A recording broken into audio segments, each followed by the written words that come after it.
Assalamualaikum semua. Kami dari Prodi PGSD dan PG PAUD kelas 1A. Pembuatan video ini atas dasar memenuhi tugas mata kuliah Pendidikan Agama Islam. Kami akan membahas tentang masyarakat beradab, peran umat beragama, hak asasi manusia, dan demokrasi.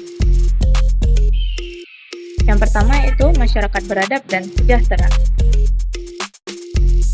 Pengertian masyarakat dilihat secara bahasa, masyarakat yang artinya serapan dari bahasa Arab bermakna bersama. Secara terminologis, masyarakat merupakan salah satu bahan kajian sosiologi. Karena itu, untuk membantu pemahaman terminologis kita tentang masyarakat, kita harus merujuk pada sosiologi. Ciri-ciri masyarakat yaitu manusia yang hidup bersama, bergaul selama jangka waktu yang cukup lama, dan adanya kesadaran bahwa setiap manusia yang menjadi anggotanya merupakan bagian dari satu kesatuan. Asal-usul pembentukan masyarakat. Manusia pada dasarnya dilahirkan seorang diri, namun di dalam proses kehidupan selanjutnya, manusia membutuhkan manusia lain di sekeliling.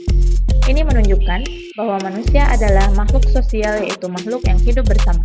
Sujono Soekarno menyatakan di dalam diri manusia pada dasarnya telah terdapat keinginan, yaitu keinginan untuk menjadi satu dengan manusia yang lainnya, dan keinginan untuk menjadi satu dengan alam sekitar. Selanjutnya yaitu masyarakat beradab dan sejahtera. Yang pertama, civil society.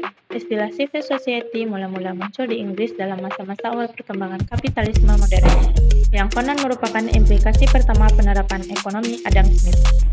Yang kedua, masyarakat madani.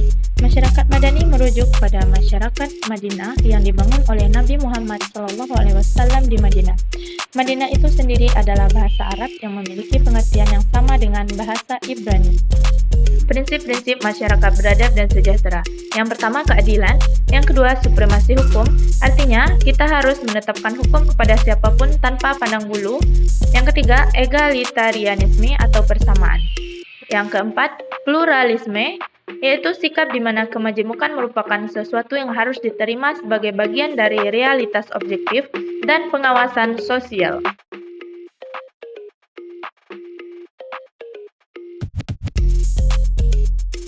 Peran umat beragama dalam mewujudkan masyarakat beradab.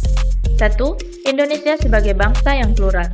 Pluralitas bangsa ini mewujud dalam keberagaman etnis, tradisi, adat istiadat, seni, budaya, dan agama. Meskipun bangsa ini direkatkan dalam satu kesatuan kebangsaan sehingga masing-masing kelompok itu merasa satu kesatuan akibat dari pengalaman sejarah yang sama, yaitu pengalaman penjajahan yang getir dan pahit. Peran umat beragama.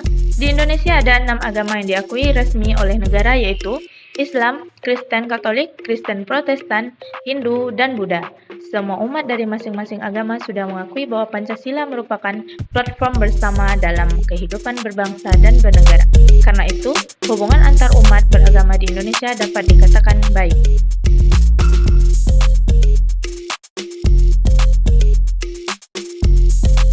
Hak asasi manusia dan demokrasi. Hak asasi manusia secara terminologis adalah wewenang manusia yang bersifat dasar sebagai manusia untuk menggerakkan, meninggalkan, memilih, memperguna, atau menuntut sesuatu, baik yang bersifat materi maupun non-materi. Hak asasi dan Islam. Bahwa Islam adalah agama yang sangat menghormati nilai-nilai kemanusiaan, Islam menegaskan bahwa manusia sebagai manusia tidak dilihat dari ras, etnis, bahasa, dan lainnya, melainkan dilihat dari ketakwaannya. Karena itu, Islam adalah rahmat bagi seluruh alam, rahmatan lil alamin. Hak asasi manusia dalam Islam. Yang pertama, hak hidup, hak milik, hak kemuliaan, hak persamaan, dan hak kebebasan. Pengertian demokrasi dan sejarahnya. Demokrasi berarti kekuasaan oleh rakyat, akan tetapi pada prinsipnya sama sebagaimana awal kemunculan pada zaman Yunani kuno, yakni pemerintahan di mana rakyat dilibatkan dalam setiap keputusan dan kebijakan sehingga hak-hak rakyat tidak diabaikan. Kriteria demokrasi, kontrol atas keputusan pemerintahan mengenai kebijakan, para pejabat dipilih melalui pemilihan. Secara praktis, semua orang mempunyai hak untuk memilih. Secara praktis, semua orang mempunyai hak untuk mencalonkan. Rakyat memiliki hak untuk menyuarakan pendapatnya, rakyat mempunyai hak untuk memiliki sumber-sumber informasi alternatif, dan meningkatkan hak-hak mereka. Tujuan dari demokrasi yaitu sebagai sistem politik yang menempatkan kedaulatan rakyat sebagai sentra utama sistem pengambilan keputusan publik suatu negara. Demokrasi dan Islam, seperti dikatakan oleh Ahmad Syafi'i Ma'arif, mayoritas umat Islam di Indonesia menerima demokrasi sebagai bagian dari nilai yang prinsip-prinsipnya serasi dengan Islam. Dan karena itu, umat Islam harus berusaha untuk mendorong terjadinya demokrasi di dalam bidang kehidupan berbangsa dan bernegara.